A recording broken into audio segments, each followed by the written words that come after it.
Bonjour à tous. Donc je suis Maxence Mendes, je suis le dirigeant d'Octopus Lab. On est une société qui travaille sur la qualité de l'air et la performance énergétique des bâtiments. Je vous présente juste brièvement ce qu'on fait, une espèce de use case de comment on peut déployer, comment on peut améliorer à la fois la qualité de l'air des bâtiments et leur performance énergétique au travers de solutions de contrôle prédictif. Octopus Lab actuellement c'est 25 personnes, on est à peu près un tiers de docteur ou ingénieur en qualité d'air et performance énergétique des bâtiments. On a eu un tiers de l'équipe qui est une équipe dédiée au développement logiciel et on est un tiers de chargés administratifs, développement, etc. Et on intervient sur toute la France sur des sujets bâtiments. Donc on a développé une première solution qui s'appelle Indalo, qui est dédiée à prévoir la qualité de l'air pour les choix de construction, donc en phase conception des bâtiments et donc qui est un logiciel qu'on déploie pour les bureaux d'études depuis 2019. Donc ça peut s'appliquer dès la phase conception jusqu'à globalement l'étape projet du bâtiment pour faire des choix. Quels matériaux, quel système de ventilation, comment tenir compte d'une réglementation, est-ce qu'on est conforme ou pas, est-ce que les équipements qu'on va déployer ils sont OK avec ce qu'on veut faire en phase d'exploitation. Voilà, toute cette plateforme-là, elle est dispo. C'est un logiciel de calcul, c'est dispo soit sur la maquette thermique, on a un partenariat avec Izuba pour que ce soit un module de Pléiade, ou alors on est un plugin de Revit si vous voulez travailler depuis une maquette BIM. Et donc ça c'est ce qu'on a commencé à déployer en 2019 et puis par la suite on a développé Indalo Supervision qui est globalement le même jumeau numérique du bâtiment mais dédié à l'exploitation des bâtiments.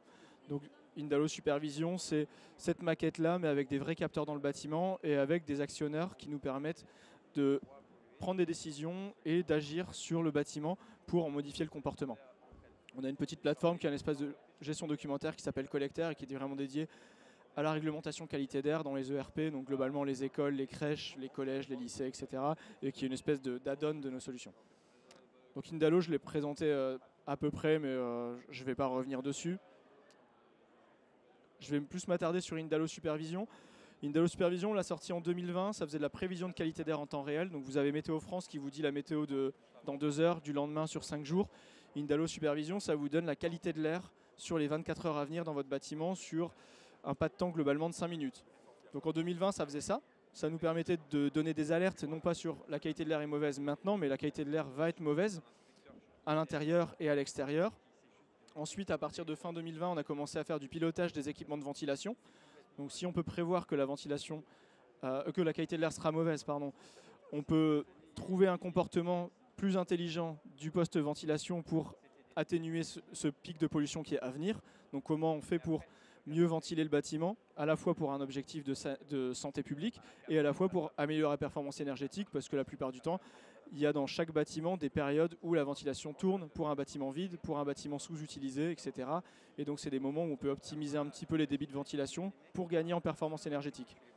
Donc là, je suis à peu près à fin 2020 et à partir de 2020, on a lancé un projet de recherche qui a été financé par l'ADEME qui s'appelle Ambre pour coupler des moteurs de calcul thermique et des moteurs de calcul de qualité d'air, donc globalement Indalo.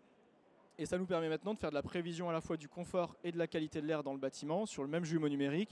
Et ça permet de prendre des décisions sur l'ensemble du poste CVC et donc de pouvoir réguler à la fois pour améliorer les performances énergétiques, améliorer le confort, améliorer la santé des occupants. Donc c'est ce que je vais un peu présenter. Donc la plateforme, comment elle marche. Dans la plupart du temps, c'est un jumeau numérique qui est déployé sur nos serveurs. Donc Indalo Supervision, c'est une solution cloud. Dans le bâtiment donc, qui existe, qui est déployé, qui est exploité, on a mis des capteurs. Ces capteurs remontent en temps réel des données. Donc ça, c'est assez classique. On peut exploiter les données, on peut traiter, on peut produire des alertes, faire du reporting, faire un tas de choses. Et ces données, elles servent aussi à notre IA et à nos moteurs de calcul pour prévoir, pour passer à travers un algorithme de prise de décision qui va, donc, je ne peux pas pointer, excusez-moi, qui va faire du pilotage prédictif du CVC. Donc nos consignes, elles ne sont pas sur il y a un problème, il faut agir, c'est il va y avoir cet apport thermique, ou il va y avoir cet ensoleillement, ou il va y avoir cette qualité de l'air, qu'est-ce qu'on peut faire pour optimiser. Donc on a développé cette plateforme brique par brique. C'est une plateforme logicielle, ce qui fait qu'elle est dédiée à être déployée sur des bâtiments plutôt sans être vendue avec du hardware dédié. On peut vendre des capteurs, on peut vendre des automates, mais ce n'est pas notre business model chez nous. Notre modèle, c'est l'intelligence. On la déploie sur ce qui existe dans le bâtiment. Donc on fait du rétrofit. Les bâtiments ont des systèmes de traitement d'air, ont des chaufferies, ont des pompes à chaleur pour faire de la clim, et nous on se branche dessus pour produire nos consignes et améliorer les régulations. Et donc les bénéfices ils sont multiples, hein. Ils sont économie d'énergie, ils sont santé, ils sont confort. Le but étant d'être exhaustif sur l'ensemble des postes du bâtiment sur lesquels on peut agir pour vraiment et décarboner le bâtiment et améliorer la santé publique. Donc voilà, la plateforme, elle fait un tas de choses, j'en ai parlé, elle fait du reporting, elle fait de l'analyse, on peut faire de l'analyse cross-bâtiment, on peut faire des analyses assez poussées en fonction du type d'usage du bâtiment et réunir des pièces de plusieurs bâtiments en se disant je veux savoir ce qui se passe dans l'ensemble de mes salles de réunion de mes bâtiments qui datent d'avant 2000, c'est un exemple, hein, versus toutes mes salles de réunion sur les bâtiments construits post-RT 2005. Voilà, c'est un exemple de ce qu'on peut faire. C'est assez facile puisque c'est une plateforme qui centralise tout. Et donc le cas d'étude que je voulais vous présenter, c'est une petite école qui fait 500 mètres carrés, c'est globalement 6 ou 8 salles de classe, quelques salles à côté. On a commencé à faire du monitoring de ce bâtiment assez rapidement, donc en 2020 c'était un de nos premiers bâtiments. On a suivi le CO2, les composés organiques volatiles, les particules fines. Il y avait quelques capteurs dans le bâtiment, pas grand chose. Et donc l'objectif du projet c'est comment on peut faire à la fois des économies d'énergie, à la fois préserver la santé. Et donc le cas pratique c'est, il y a des salles de classe, on mesure des choses. Dans le bâtiment, il y a une centrale de traitement d'air qui est une centrale atlantique. Elle a été programmée de façon assez basique, 8h, 17h tous les jours de la semaine. Le chauffage, il est distribué par une pompe à chaleur. 15h en inoccupation, 21h en occupation. Et là, le planning, il est un peu erratique parce que globalement, les utilisateurs, ils avaient un peu la main dessus. Alors, ce qu'on a fait, c'est que déjà, on a fait un premier diagnostic du bâtiment. Donc, la qualité de l'air, qu'est-ce qu'elle était avant qu'on rentre ? La qualité de l'air était plutôt OK, hein, la qualité de l'air extérieur était plutôt bonne, le confort il était bon sans être exceptionnel, c'est-à-dire que les températures moyennes étaient assez élevées. En occupation, on était autour de 23, 23,5, ce qui traduit un mauvais pilotage des équipements. L'impact air intérieur était plutôt OK, les niveaux de CO2 étaient bons, les niveaux de particules fines étaient en dessous des normes OMS, donc c'est plutôt chouette. Quand la qualité de l'air est bonne, ça veut dire qu'on peut optimiser et ventiler moins probablement. Donc c'est ce qu'on va faire. Hop. On a introduit le pilotage prédictif dans nos bâtiments. 2 étapes, une partie pilotage de la ventilation, une partie pilotage chauffage et ventilation. Donc, sur la partie ventilation, forcément, on pilote la centrale. Sur la partie chauffage et ventilation, on pilote chauffage et PAC.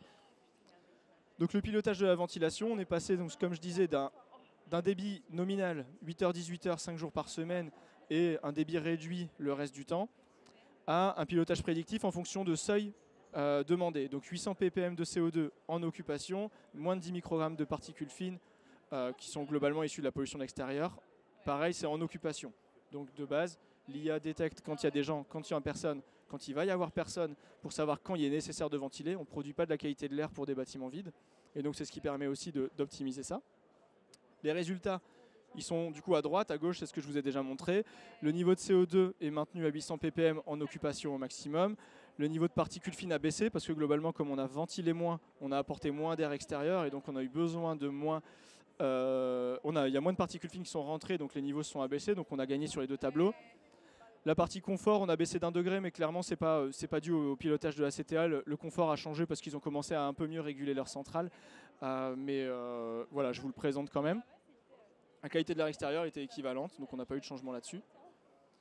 Donc comment on a fait? Là je vous montre une semaine typique de ce qu'on produit comme prévision et comme pilotage. Donc globalement, au lieu de faire du 100%, 22%, 5 jours par semaine, on a fait des optimisations. Des fois on démarre un peu plus tôt, on peut couper sur des pauses méridiennes. Des fois on doit prolonger un peu plus, comme on le voit sur le mardi soir ici, où on a quelques pics sur lesquels on ventile un petit peu plus parce qu'il y a des heures d'usage un peu différentes. Et ce qui fait que globalement on arrive à baisser la charge de la ventilation de 37%. Donc la ventilation fonctionne un tiers de moins qu'auparavant. Elle produit une meilleure qualité d'air. Ces 37% de moins de fonctionnement de la ventilation, ça s'impacte comme étant 13% de la consommation globale du bâtiment. C'est un bâtiment qui était assez étanche. Quand c'est un bâtiment qui est étanche, la ventilation, elle est un poste important du chauffage parce que le besoin de chauffage est réduit, parce qu'on apporte moins d'air froid à réchauffer et donc on gagne sur 2 postes. Étape suivante, on va changer le pilotage. Donc on avait 21 en occupation, 17 en inoccupation. C'était globalement peu respecté parce que le 21 en occupation était pris à travers une seule sonde et finalement on avait plutôt du 23 parce que le réglage n'était pas hyper bon. En inoccupation, ça naviguait entre 15, 19. On avait des fois du 20 degrés la nuit parce que quelqu'un avait modifié la consigne à la main parce qu'il était resté un peu plus longtemps dans le bâtiment. Ça, on l'interdit.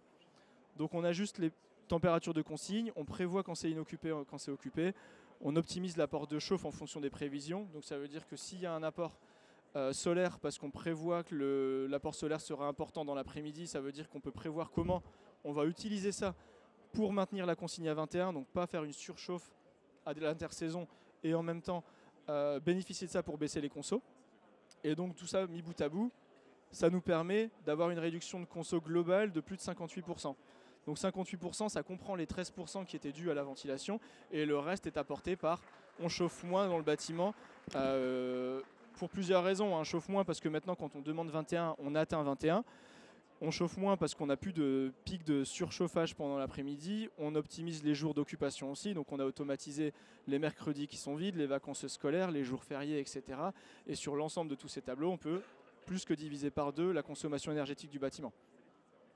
Alors ça, c'est plutôt un bon résultat. On est content de ce qu'on fait parce que c'est un bâtiment qui était déjà assez performant au départ. Il a été livré en 2019. Et l'impact final de tout ça, c'est aussi du ROI parce que si on fait tout ça, c'est pas juste pour améliorer du confort, c'est aussi pour le client, il est du ROI apporté par ça. Donc l'objectif chez Octopus Lab, c'est que la solution soit la moins coûteuse possible pour le client. Et donc sur ce type de bâtiment-là, on arrive à être rentable dès un hiver, globalement. Parce que le matériel coûte peu cher, parce qu'on ne déploie pas des GTB complètes dans le bâtiment, mais on déploie des automates connectés avec le minimum vital pour fonctionner sur ce qu'on a besoin de faire. Donc on a sourcé des fabricants et on a produit du matériel qui était dédié à faire l'acte minimal de pilotage, c'est-à-dire se connecter à notre plateforme, récupérer la consigne, l'appliquer.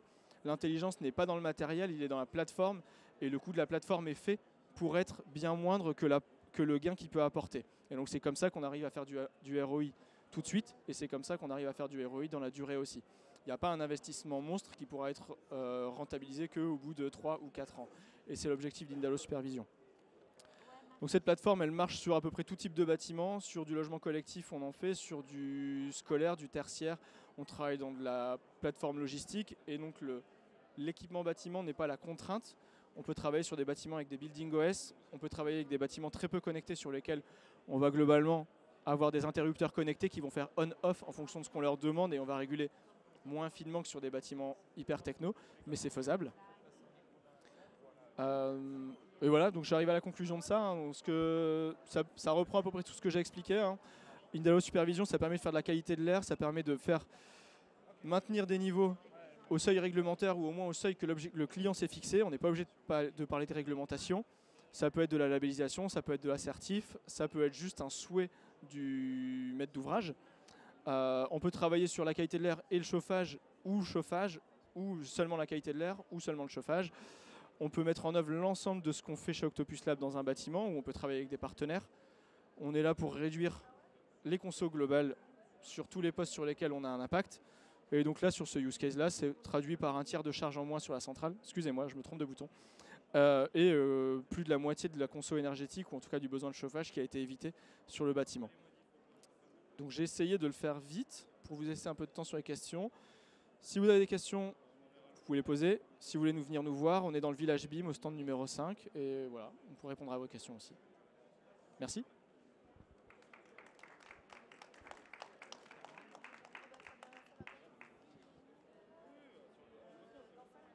C'était hyper clair.